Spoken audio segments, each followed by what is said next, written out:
standing, the farmer explained, it means no rain is likely for the next 24 hours. When they're lying down, it means it's going to rain. On our bus trip, another visitor piped in, I saw half the herd standing and the other half lying down. What does that mean? The farmer flashed a smile and answered, that means half of them are wrong.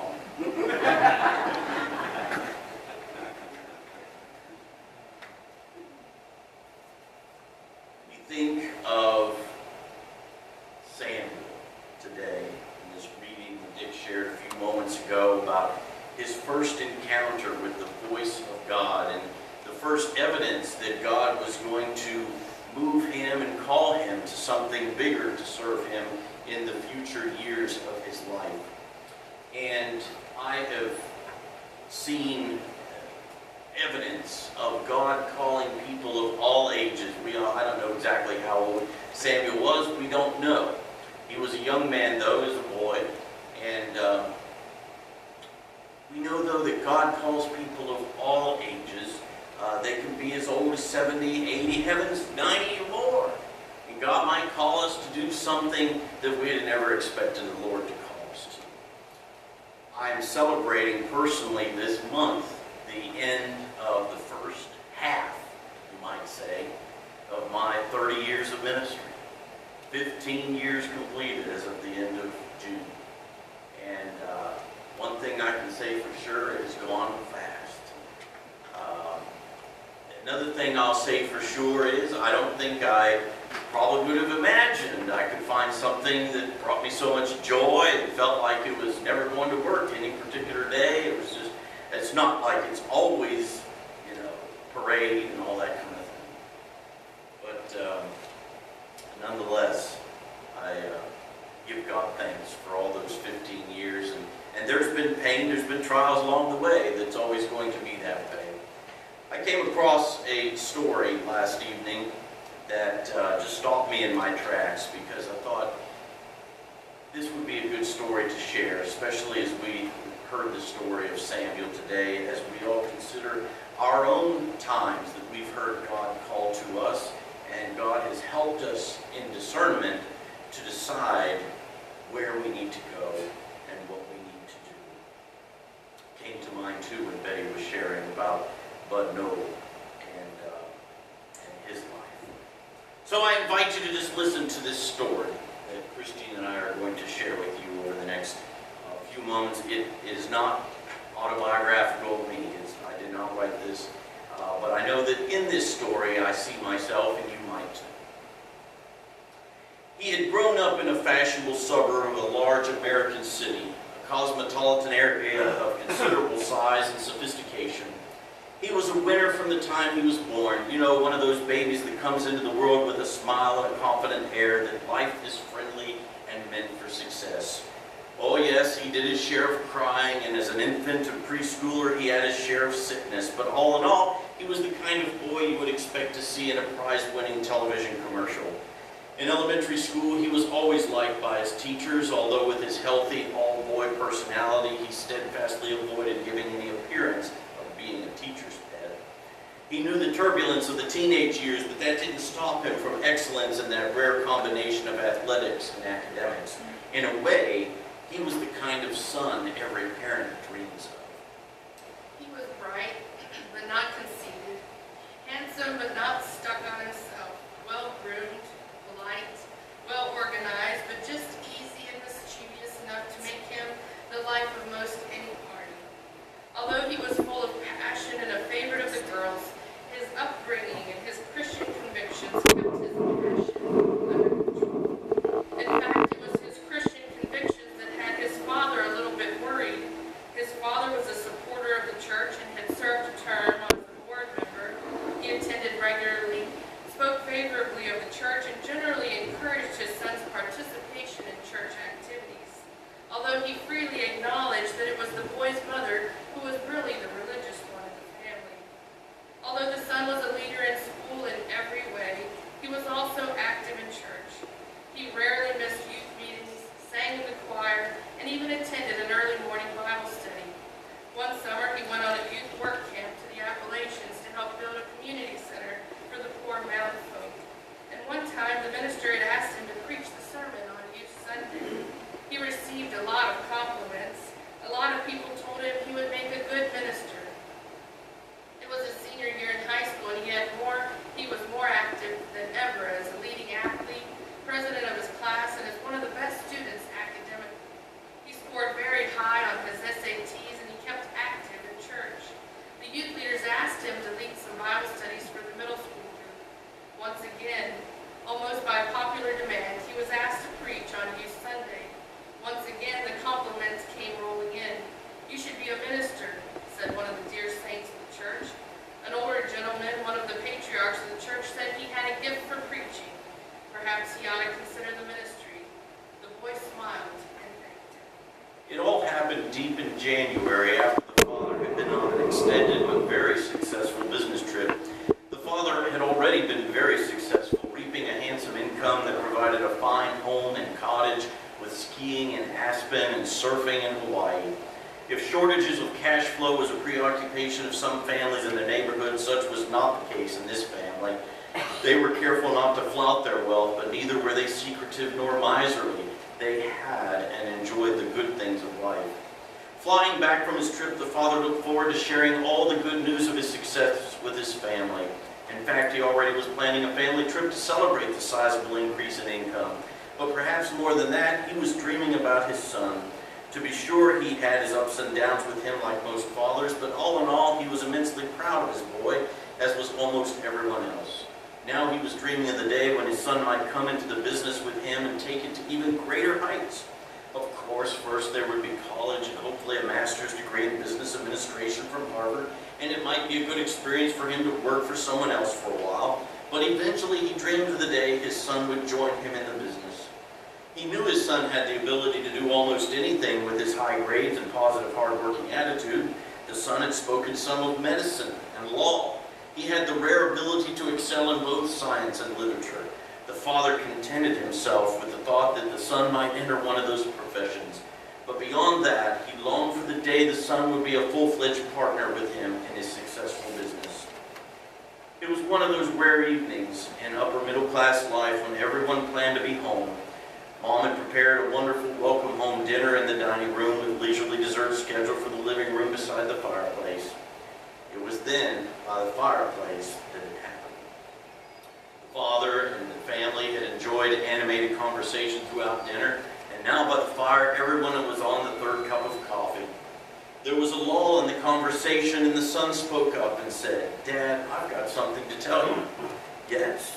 "Well, Dad, I think I've finally decided what I want to do with my life." "Oh, well, really? Sounds great. Let's hear about it." "Well, Dad, I've been doing a lot of thinking lately, and I've about decided I'd like to study for the ministry." The son, who had been looking at the dancing flames, was about to continue when he glanced at his father to see a puzzled, bewildered, unbelieving, crestfallen countenance rolled together in one frightening, unforgettable expression. The father, in turn seeing his son's surprise and grimace, quickly regained his composure, looked into the fire, then at his wife, and then sipped long and hard on his coffee. There was a long and awkward silence. "So," said the father, regaining a bit of composure, "so what makes you think you want to enter the ministry? I thought you were headed for law or medicine, or better yet, for a business career with me. We could do extremely well together, you know. You could start out light years ahead of where I was at your age." "I know, Dad. I've thought of medicine and law and being in business with you. It would be great fun to do with you. But I'm feeling more and more I should go into the ministry." "Well, son, those are noble ideas, and the ministry is a higher calling. But really now, have you considered what kind of a life that would be? Ministers are about the lowest paid professionals in the country. They go through 7 or 8 or more years of higher education only to drive second-hand cars and live in a parsonage decorated by a committee. Besides, I was reading in the paper the other day that the average minister in America makes only a modest amount a year, and that includes housing allowance and fringe benefits. Son, I make 10 to 20 times that amount, even in a bad year. Why would an intelligent, high achiever like you want to enter a profession that would pay you later in life, but most lawyers start out with right out of law school. What kind of a future is that? How could you really enjoy the good things in life with that kind of income? How would you put your kids through college? How could you support a family anywhere near your accustomed lifestyle? I know, Dad, said the son. Although being of ministers does bother me, it seems to me that many churches do exploit their ministers. But I was talking with our minister about that, and he showed me our annual report and pointed out he was considerably better paid than the average. Sure, son, said the father, but look where he is, in an exceptional church. And I have no doubt you would end up in a similar church, but I still make 4 or 5 times as much as our minister easily, and so could you. No minister dares make much more than the average salary of his congregation, no matter how good he is. You remember the old trustee's prayer that goes like this: Lord, you arrange to keep our minister humble, and we'll arrange to keep him poor. People are funny that way. For some reason they think money and ministry are incompatible. You'll have no financial future in the ministry, my son. I know, Dad. It seems strange for me that it's okay for lay Christians to make a lot of money, but not okay for Christian ministers. But Dad, I'm really not going into the ministry for money. That's obvious, I guess. Of course, I would like to make a good living for my family, and I sure don't want to take the vow of poverty, but my feeling for the ministry is deeper than that. His father asked for a 4th cup of coffee and then ventured the obvious question. You say you have a deeper feeling for the ministry. What do you mean? The son was a bit discouraged. He thought by this time his father might be in complete rage, and even though he knew his father was suffering from deep disappointment, he was nevertheless earnestly trying to understand his son's feelings, for he knew the son thought things out pretty well before he made a decision. Well, Dad, I guess the feelings have grown on me gradually. But this past year when I was leading the Bible study with the middle school kids, something clicked inside me. I knew they admired me as an athlete and leader, but when I talked with them about Jesus and God and how they should commit their lives to them, they responded in a new way. I mean, it was like I touched a dimension of their lives nothing else and no one else could touch. You know, I really love sports and getting a great thrill out of winning and being popular. But when I talk to these kids, I seem to be touching them in ways sports could not. It was like I was filling an emptiness or a void in their lives. I was giving them a reason for life or a purpose that they all could share, even if they couldn't achieve in academics or sports. Some of those kids now come to talk to me about their problems, and I seem to be able to help them. It really gives me a deep sense of satisfaction. Well said, his father. You could do that as a youth sponsor while you were in business with me.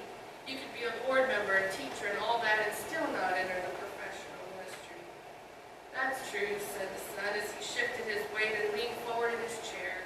But I had a similar feeling when our minister let me preach those 2 youth Sundays. I felt good, almost natural up there. I felt as if people were really listening for a special kind of word that they don't hear anywhere else. Besides, I got a lot of compliments. I understand. I think, said the father, you did do a fine job up there, and I was mighty proud of you, as always. But let me play the devil's advocate for a minute. It's only natural for people to compliment you and encourage you as a young man. But think how little esteem most people have for a sermon. No one wants to be preached to or hear a sermon, and you know we have one of the better preachers around. When I was on the board, you should have heard the complaints if our minister preached beyond the hour. He was reminded again that the head can only absorb as much as the bottom can endure. Frankly, I don't think most people, even church people, respect preaching much these days. If anything, they prefer a 10 or 12-minute talk about how to get along a little better in life. If they miss getting ahead of the brunch line at the club, they suffer an acute attack of apoplexy. To tell you the truth, my son, even though I love the church and our minister, I just don't think preaching and teaching in the church is where the action is. People look to professors and scientists, commentators, doctors, opinion makers, and best-selling authors for their authority. They think religion is important, but a bit quaint and irrelevant, and a little bit off to the side of life. Preaching and worship and religious processions may seem a little glamorous, but I think the deeper truth is that people do not respect it in our day. And that's a cross you would have to bear if you went into the ministry. The son sat back in his chair and thought a minute. He looked at his mother, who, by the gentle expression and radiant glow in her eyes, encouraged him to go on.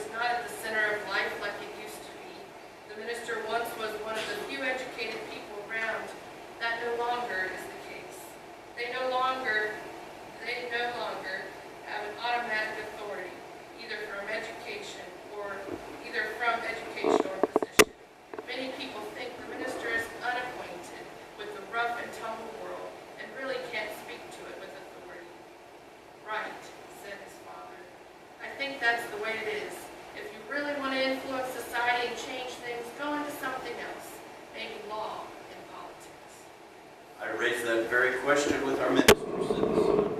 He said, we certainly do need good Christians in all vocations, but he reminded me that I needed to take a long look at history. The Bible and the church have been around a long time, he said, longer than any nation or political or economic system. He said there have been other times in history when preachers and preaching have been ignored, even ridiculed, persecuted, and killed. He mentioned William Tyndale and John Huss, who were burned at the stake. He pointed out the threat on Martin Luther's life and the fact that Polycarp was burned at the stake. And then, of course, he mentioned the Apostle Paul and Jesus himself. In the long sweep of history, he said preaching has been very difficult often, and right now it's out of fashion in Western culture. Fads and fashions come and go, but the gospel of Christ and the Bible and the church will remain forever. He said that as a minister, I would be serving a higher calling whose reward might not be realized in this life, but that I would be enlisting people in the cause of Christ, nurturing them, helping them, praying for them, attempting to aid them to be good disciples of Christ. I guess that's the deeper feeling I get when I teach those young kids and when I preach. I get the feeling I'm participating in something eternal and ageless, something that really satisfies and makes sense. Our minister says an old veteran minister once told him he should stay out of the ministry unless he just couldn't help himself. I'm feeling more and more that way, that I would make a mistake if I stayed out. Our minister said that perhaps God was calling me into the ministry. He said many churches don't take their share of responsibility for recruiting young people for the ministry. He said he knew of one large church that had in its many years recruited only one person for the ministry. He said they were really dependent on other churches who had taken that responsibility more seriously. I told him I hadn't heard any voice or seen a vision. He said that didn't matter, and that perhaps God was calling me through these experiences and people. I hope you won't be angry at me, Dad, but that's how I'm feeling.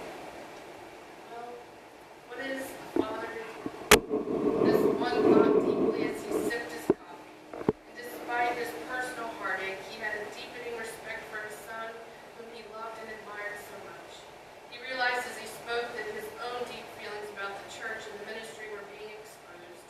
Yet he felt he owed it to himself and to his son to express his honest objections. Well, son, I have to admire your convictions, but I still have lots of questions and hesitations. I remember one lady on our board who said that she wouldn't want to be a minister because of all the problem people in the church, and I chuckled to myself because if ever our minister had a problem, she was it. I know I talked about that with our minister too. He was very open. He said, sure, there are problem people in the church, but he said for every problem person, there are 10 absolutely wonderful people, so devoted, so committed, so involved, and self-giving that it makes everything worthwhile. Church people often sense that they are a part of a grander scheme, participants in something lasting and eternal. Our minister said he felt highly honored and privileged to lead people in such a high calling. Besides, he said it was his privilege to minister to people in times of celebrations like baptism, confirmations, and weddings, and to minister to them in times of trouble and sorrow, sometimes all in the same day. He said he loved being able to help people like that. But doesn't it seem a waste of brains and talent to use it in the ministry? His father blurted out in desperation, not really thinking. The son smiled. Did you hear what you just said, Dad? Did you hear what you just said about Christ and the Bible and the church? The father blushed with the knowledge of the truth about his real feelings. The son went on. Our minister said that Jesus' own family thought he was crazy when he left the family business to go into the public ministry. They once came to get him to take him home. Perhaps they were afraid of what might happen to him. There can be a lot of glamour and prestige and excitement in ministry. There are speeches and crowds, processions and parades. But our minister said there are crosses too, sometimes several crosses. That's how it was with Jesus on Palm Sunday. All trumpets and shouts, parade and a fanfare, and then came Good Friday. That's what I'm afraid of, son. Good Friday. That's what I'm afraid of. So am I, Dad. But then there's always Easter, isn't there? Praise the Lord.